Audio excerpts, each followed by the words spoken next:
Bonjour mes gâtés, aujourd'hui je vous fais une petite vidéo parce que vous avez été nombreux à me le demander par commentaire et surtout par message Facebook.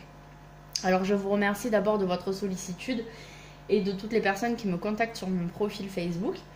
Sachez que malheureusement je ne peux pas faire de tirage de cartes à tout le monde parce que cela me prend beaucoup de temps et que mon job premier c'est d'être coach minceur. Donc voilà, je fais ça vraiment par passion. C'est pour ça d'ailleurs que je vous partage des vidéos pour vous aider dans votre cheminement avec l'oracle de G et dans votre approche de cet oracle. Donc voilà.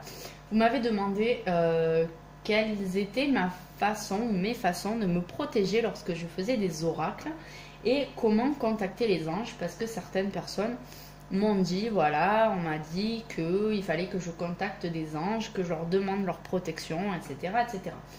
Donc, je vais vous expliquer d'abord tout ce qui est possible d'être fait pour vous protéger, et ensuite je vous expliquerai ce que moi je fais et pourquoi. Donc, j'ai une petite boîte à malice que j'ai achetée chez Cultura, et dedans j'y range mes oracles. Donc, j'ai l'oracle des anges de Dorine Virtue et les messages des anges de Dorine Virtue. J'ai un pochon avec des pierres et une petite boîte cœur en forme de cœur avec des pendules, mais ce n'est pas le sujet, donc je ne vous montrerai pas mes pendules dans cette vidéo. Donc ce que vous pouvez faire, si vous aimez la lithothérapie, regardez mes vidéos sur les pierres et cela vous permettra déjà d'en connaître un certain nombre, éventuellement d'en choisir. Sachez que les pierres se choisissent d'abord avec le cœur. Regardez, allez par exemple chez Cultura et mettez-vous devant le stand litho et regardez les pierres qui vous plaisent par leur couleur, par leur aspect, par leur forme, si elles sont brillantes, si elles sont moins brillantes, etc., etc. Et allez vers le petit tas de pierres qui vous plaît le plus, qui vous attire le plus, qui vous appelle. Et ensuite, dans ce tas, choisissez la pierre qui vous convient, qui vous plaît. Voilà, ça, ce sera votre première pierre. Donc ici, j'ai par exemple œil de taureau, œil de tigre, cristal de roche, obsidienne mouchetée, etc. J'ai aussi un œil de tigre autour du cou. Donc ça, c'est mon pochon avec mes pierres. Vous pourrez ensuite choisir des pierres pour vous faire une petite collection en regardant par exemple le signe astrologique, le jour de la semaine, le mois, l'astre auquel elle correspond, etc. pour faire une petite collection, voir ce qu'elles font et ce qu'elles ne font pas. Et ensuite, en plus de cette pierre qui, elle, va vous parler, vous faire votre petite collection de pierres que vous allez utiliser selon les situations. Si vous passez un examen, prendre certaines pierres avec vous, garder d'autres dans votre sac, d'autres dans votre voiture, d'autres à l'entrée de votre maison, etc. Donc voilà. N'hésitez pas à regarder mes vidéos.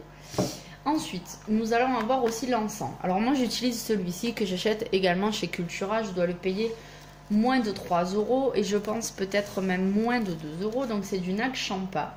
Je l'aime énormément parce qu'il brûle très longtemps, fume peu et sent très bon même quand il ne brûle pas. Rien que là, le fait de manipuler le sachet, ça sent extrêmement bon. Mais après, l'encens, les goûts et les couleurs, voilà, c'est quand même une odeur particulière. Mais moi, j'aime beaucoup. Après, j'ai aussi des charbons ardents. Là, je n'en ai pas sur moi, je n'en ai plus. Mais je fais brûler un petit charbon et il va être incandescent. Je vais le poser rapidement dans l'encensoir et je vais y poser de l'encens. C'est de l'encens sous forme de granules et je vais en poser quelques-uns. L'inconvénient de ces encens, c'est qu'ils fument beaucoup, beaucoup et qu'ils sentent extrêmement fort. On a vite fait de ne plus pouvoir respirer dans la maison, donc il faut vraiment aérer lorsque vous faites brûler ce type d'encens. Donc ici, c'est un encens de Nazareth que j'utilisais pour le commerce en fait, pour apporter plus de prospérité dans mon commerce.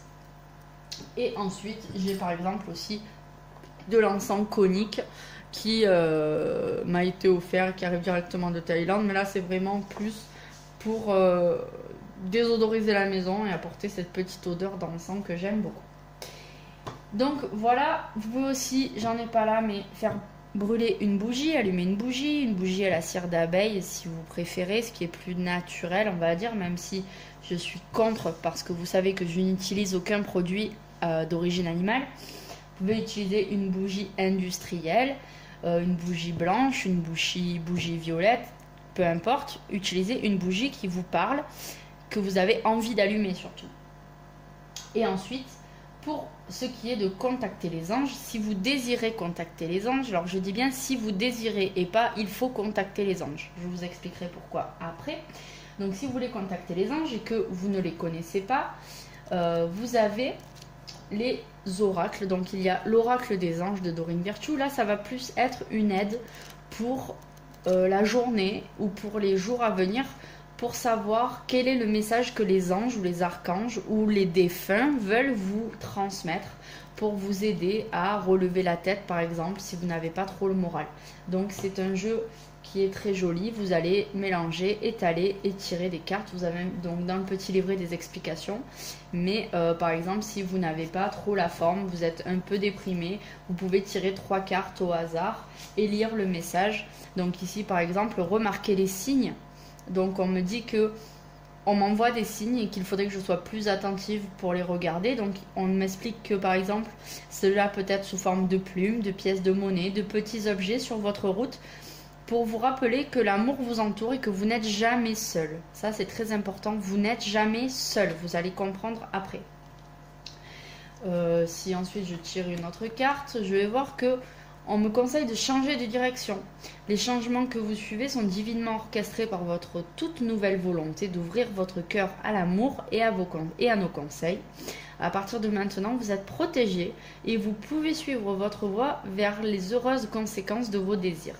Donc on me dit que c'est moi qui ouvre ma nouvelle voie parce que je sais écouter les signes que l'on m'envoie. Vous voyez, les cartes ne sortent pas au hasard, je n'ai pourtant pas mélangé le jeu, mais elles se suivent. Remarquez les signes et ensuite on me dit que en les suivant, je change de direction et ensuite je sors par exemple la famille. La famille, cette situation prend racine dans un événement douloureux en relation avec un membre de votre famille. Nous pouvons vous aider à la comprendre et à l'améliorer. Du fond du cœur, visualisez une lumière bleue apaisante avec de nombreux anges autour de vous. Autour de vous, de cette personne et de l'événement. Soyez réceptifs aux cadeaux qui vous sont offerts par la situation et laissez-vous gagner par la paix. Donc voilà, ça ce serait 3 messages que l'on a à m'envoyer aujourd'hui pour m'aider dans ma journée à mieux comprendre et à réfléchir sur certaines choses. Des fois on va pas bien, on ne sait pas pourquoi et cela peut nous donner réellement une piste sur pourquoi. Peut-être qu'aujourd'hui, j'ai pas trop le moral parce qu'en fait, il y a une situation de famille que je n'ai pas réglée avec mes enfants, avec mon mari, avec mes parents, avec des cousines, peu importe. Et en définitive, c'est ça qui me rend triste et je n'en avais peut-être pas conscience. Donc voilà, ça peut être une aide. Mais donc ça, ce sont des messages. Du coup, c'est un petit peu en dehors du fait de tirer les cartes de l'oracle de G. Mais si vous voulez donc savoir quel ange va vous protéger ou pourrait vous protéger durant le tirage de cartes de l'oracle de G ou de n'importe quel oracle ou tarot, vous allez pouvoir utiliser les messages des anges. Et en fait, ici, vous allez trouver les noms des anges et leur spécialité ou le message qu'ils vous préconisent. Et du coup, vous allez pouvoir, si vous ne connaissez pas d'ange ou que vous hésitez à en appeler un au hasard, vous allez pouvoir dire, ben voilà, aujourd'hui je vais me faire assister par toi, toi et toi. Donc pareil, vous allez mélanger vos cartes et vous allez tirer 1 à 3 cartes, pas plus, ça ne sert à rien, pour pouvoir invoquer les anges. Donc vous allez tirer vos cartes et aujourd'hui, par exemple, je me dis, je voudrais savoir quels anges invoquer pour me protéger lors du tirage de l'oracle de G.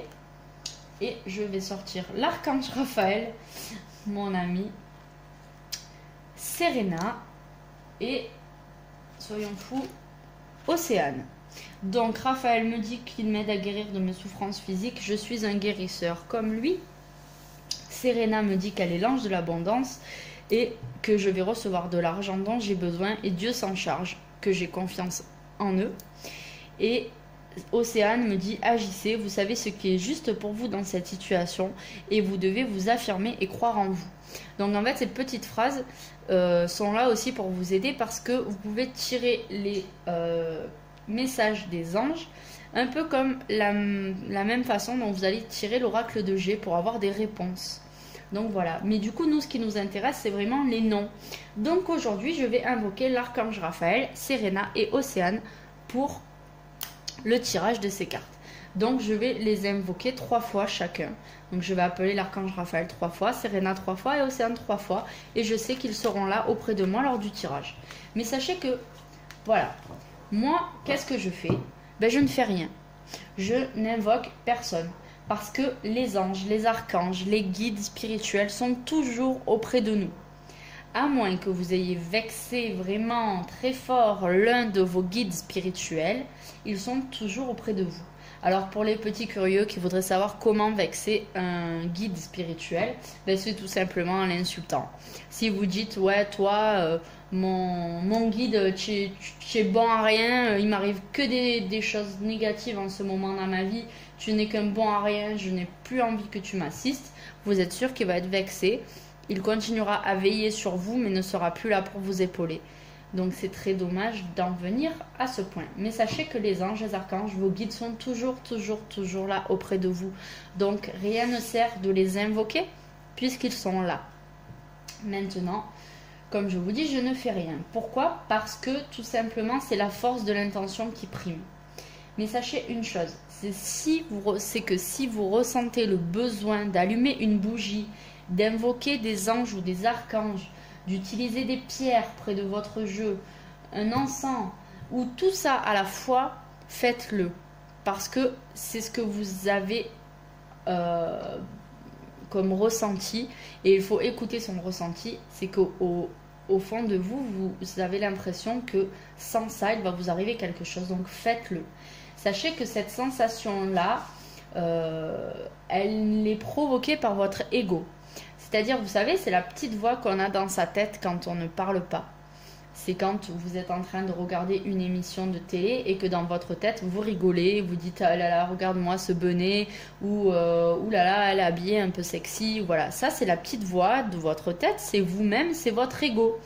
Et c'est lui qui vous dit « Mon Dieu, allume une bougie parce que j'ai peur ». Ou allume un encens parce que j'ai peur, quand on aura fini de tirer les cartes, je vais allumer un bâtonnet de sauge et je vais purifier. Voilà, ça c'est votre ego qui parle. Vous n'avez pas besoin de l'écouter. Votre ego est utile, mais parfois il exagère un peu et il est un peu étouffant. Donc par contre, ce que je vous conseille de faire, c'est de faire une méditation avec un ancrage avant de faire les cartes, afin d'être bien ancré au sol, d'avoir l'esprit clair et d'être plus calme. Ne faites pas un tirage de cartes si vous êtes en colère, parce qu'au final, il ressortira surtout la colère que vous éprouvez et ce ne sera pas nécessairement facile d'interpréter. Vous n'influencerez pas le jeu, mais votre interprétation sera biaisée par vos sentiments. Donc faites ça quand vous êtes reposé. Mais après, moi personnellement, je n'ai besoin de rien, aucun artifice. Si je le fais, c'est juste par comment dire, par plaisir en fait. Si j'allume un encens pendant que je fais un tirage, c'est pas pour me protéger, c'est juste parce que comme je suis calme et tranquille et sereine devant mon tapis, j'aime bien avoir une petite odeur agréable qui flotte autour de moi, mais ça n'a rien de symbolique au niveau du tirage. Si j'allume une bougie, c'est simplement parce que je ressens sa chaleur et sa lumière près de moi et que cela me fait du bien. Mais ce n'est pas pour me protéger, parce que croyez-moi, s'il devait vous arriver quelque chose de négatif en faisant ça, ça arriverait que vous ayez allumé une bougie ou pas. Donc voilà, c'est que la force de l'intention. Si vous êtes persuadé qu'il va vous arriver quelque chose, il vous arrivera quelque chose. Donc à vous de voir, en âme et conscience, mais je vous assure que ce n'est pas une bougie ou un encens ou une prière qui changeront les choses. C'est simplement votre intention. Si vous êtes persuadé que rien ne peut vous arriver parce que c'est la réalité des choses, vous êtes tout le temps protégé. Il n'y aura pas de problème. Voilà, j'espère que cette petite vidéo vous aura aidé. Vous entendez mes enfants qui se réveillent. Donc je vais vous quitter ici, je vais aller m'occuper d'eux. Effectivement, c'est l'heure du goûter. Je comprends mieux pourquoi ils sont réveillés. Voilà, je vous fais de gros bisous, j'espère que cette vidéo vous aura aidé. N'hésitez pas à utiliser les supports dont je vous ai parlé, les cartes, les bougies, etc. si vous en ressentez le besoin. Maintenant, si vous n'en ressentez pas le besoin, c'est que inconsciemment ou consciemment, vous êtes conscient que rien ne peut vous arriver parce que vous êtes tout le temps protégé. Voilà, je vous fais de gros bisous. Je vous dis à très bientôt pour de nouvelles vidéos. Et n'hésitez pas à vous abonner à ma chaîne.